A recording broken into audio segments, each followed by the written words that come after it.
Observe umas imagens da época quando os indígenas trabalhavam para os portugueses. Somente para que vocês possam ver também, porque a imagem ajuda também a gente relacionar o conteúdo que a gente acabou de ouvir, ok?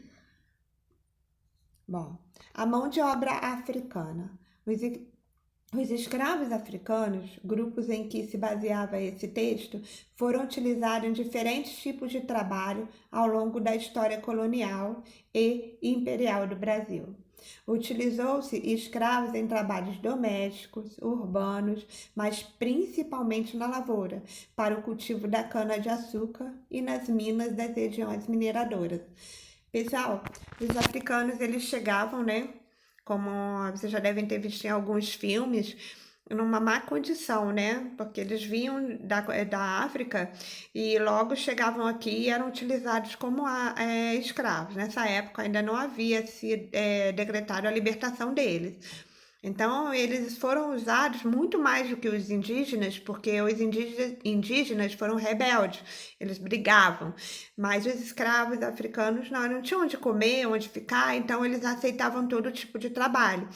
E eles foram utilizados em formas assim geral, né? Tanto na casa dos senhores, quanto nos engenhos, nos trabalhos domésticos. Eles foram assim muito sacrificados mesmo, tá? Dando continuidade.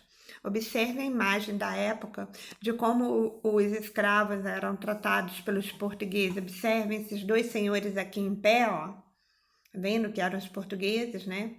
E os escravos eram amarrados, ficavam. Isso aqui parece. Essa imagem é de dentro de um navio. Aqui parece ser o fundo do navio, né? Onde eles ficavam, mal tinham roupas, né? Amarrados por corrente. Isso é alguma imagem da época. Bom, agora a gente vai falar um pouco sobre as missões jesuítas.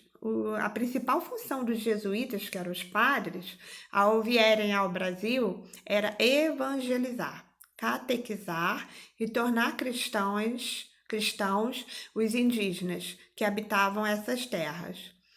Não pare agora.